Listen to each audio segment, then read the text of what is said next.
ओम श्री गणेशाय नमः। ओम नमो भगवते वासुदेवाय। ओम श्री बलरामाय नमः। जय गोवर्धनधारी श्री कृष्ण, जय हलधर बलराम। भाद्र मास का प्रत्येक दिन पुण्यकारी है, किंतु कृष्ण पक्ष की षष्ठी तिथि विशेष रूप से हल षष्ठी अथवा ललही छठ के नाम से प्रसिद्ध है। यह व्रत विशेष माताएं अपने पुत्रों की दीर्घायु, स्वस्थ और सुख समृद्धि के लिए करती हैं। इन दिन हमसे जोते गए अनाज का त्याग किया जाता है, केवल फल, दूध, दही और बिना हल की खेती से प्राप्त अनाज का सेवन करते हैं। यह है भादव मास महात्म का कथा अध्याय 5। नारद जी वशिष्ठ ऋषि से कहते हैं, ऋषिवर, यह हल षष्ठी किस कारण से इतनी पावन है? क्यों माताएं इस दिन हल से जोते अन्न का त्याग करती हैं और बलराम जी की पूजा करती हैं? वशिष्ठ ऋषि ने कहा, नारद जी सुनो, यह व्रत भगवान बलराम जी के जन्म से जुड़ा है। बलराम जी, जिन्हें हलधर कहा जाता है, कृषि के देवता और बल के प्रतीक हैं।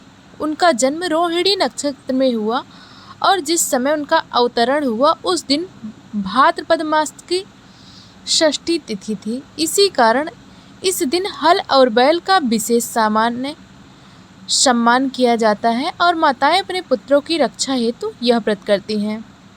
पौराणिक कथा के अनुसार द्वापर युग में जब पृथ्वी पापियों से भरी हो गई, तब भगवान विष्णु ने द्वापर में श्री कृष्ण और बलराम रूप में अवतार लिया। बलराम जी का आविर्भाव देवकी के गर्भ से हुआ, किंतु भगवान योग माया ने उन्हें रोहिणी के गर्भ में स्थानांतरित कर दिया, जिससे कंस का संदेह दूर हो गया। बलराम जी का शिशु रूप अत्यंत तेजस्वी था। उन्होंने आगे चलकर हल और मुसल को अपने आयुध के रूप में धारण किया, जिससे धरती पर धर्म की स्थापना हुई और कृष्टि को नई पहचान मिली। एक समय की बात है, गंगा किनारे बसे एक छोटे से गांव में माँ गोमती नाम की एक साधारण ग्रामीण स्त्री रहती थी। उनका एकमात्र पुत्र था छोटू। छोटू चंचल, हंसमुख और गांव का प्यारा था, परंतु जन्म से ही उसका शरीर कमजोर था, बार बार बीमार पड़ता और डॉक्टर भी कोई स्थायी इलाज नहीं दे पाते। भादव मास आया, गांव में हल षष्ठी का व्रत मनाने की तैयारी होने लगी। महिलाएं नदी किनारे मिट्टी से बलराम जी की प्रतिमा बनाती, उनके सामने दूध दही अर्पित करती और कथा सुनाती। माँ गोमती के मन में भी यह संकल्प आया, यदि मेरा पुत्र इस व्रत के पुण्य से स्वस्थ हो जाए तो मैं जीवन भर हल षष्ठी का व्रत करूंगी। व्रत का दिन आया। भोर होते ही माँ गोमती नदी किनारे गई। एक हाथ में कलश, दूसरे में पूजा की टोकरी और मन में केवल एक ही नाम, जय हलधर बलराम। पूजा के समय माँ भगवान से कहती, प्रभु, मैं जानती हूँ कि मैं साधारण स्त्री हूँ, कोई बड़ी तपस्विनी नहीं, पर मेरा विश्वास आप पर है। आप हल और धरती के स्वामी हैं। मेरे पुत्र के जीवन को भी सींच दीजिए, जैसे आप खेतों को जीवन देते हैं। पूजा के बाद उसने अन्न का पूर्ण त्याग किया और केवल फल व दूध लिया। अगले कुछ दिनों में गांव वालों ने देखा, छोटू के चेहरे पर तेज आ गया। उसकी भूख बढ़ गई और वह पहले से अधिक खेलने कूदने लगा। धीरे धीरे उसका शरीर पुष्ट हो गया। गांव की बुजुर्ग महिलाएं कहने लगी, देखा, बलराम जी की कृपा से माँ गोमती का आंगन फिर से हंसी से भर गया। तब से माँ गोमती ने मृत्यु पर्यंत हल षष्ठी का व्रत किया और गांव में बलराम जी की पूजा का प्रचार किया। पूजा की विधि है, प्रातः स्नान कर व्रत का संकल्प लें, हल और बैल की पूजा करें, उन पर फूल, रोली, अक्षत चढ़ाएं, भगवान बलराम जी की मूर्ति या चित्र के सामने दीप जलाएं और दूध दही अर्पित करें। हल से जोते गए अन्य गेहूं, ज्वार, बाजरा आदि का त्याग करें। दिन भर भजन कीर्तन करें और शाम काल कथा सुने। वशिष्ठ ऋषि ने कहा, नारद, जो भी स्त्री या पुरुष इस दिन श्रद्धा से व्रत करता है, उसके घर में सुख समृद्धि रहती है, संतान दीर्घायु और स्वस्थ रहता है। और उसके सभी कार्य सिद्ध होते हैं। भादो मास में किया गया यह व्रत जन्म जन्मांतर के पाप नष्ट करता है। और दूसरी कथा है, बहुत समय पहले सरयू नदी के किनारे एक शांत गांव था। उस गांव में गौरी नाम की एक साध्वी स्वभाव वाली स्त्री रहती थी। उसका एक ही पुत्र था, माधव। माधव को गौरी ने बड़े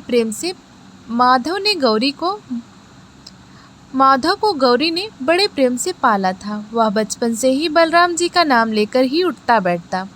एक वर्ष भादो मास की हल षष्ठी आई। गौरी ने संकल्प लिया कि इस बार वह व्रत सबसे शुद्ध भाव से करेगी। पड़ोसन गौरी पूरे दिन फलाहार पानी तक नहीं और हल से जोते अन्य का त्याग, इतनी शक्ति क्यों? पड़ोसन ने कहा। गौरी ने कहा, बहन, यह बलराम जी के नाम का व्रत है। उन्होंने हल को धरती पर अन्न और जीवन का आधार बनाया। हल षष्ठी का व्रत माता के संकल्प और पुत्र के कल्याण का प्रतीक है। माँ तो बलराम जी को अपने माधव के बड़े भाई मानती हैं। गौरी ने व्रत के दिन सुबह गंगा जल से स्नान किया, आम्रपत्र और दूध से बलराम जी का पूजन किया। पूजा के बाद वह कथा सुनने बैठी। पूरे दिन गौरी ने जल तक ग्रहण नहीं किया, केवल श्रद्धा का अमृत पीती रही। संध्या समय बलराम जी के मंदिर में आरती करते समय उसे ऐसा प्रतीत हुआ मानो स्वयं बलराम जी आकर आशीर्वाद दे रहे हों। उस दिन के बाद से माधव के जीवन में अद्भुत परिवर्तन आया। वह पढ़ाई में, खेती में और सेवा में सबका प्रिय बन गया। गांव के लोग कहते, यह बलराम जी का वरदान है।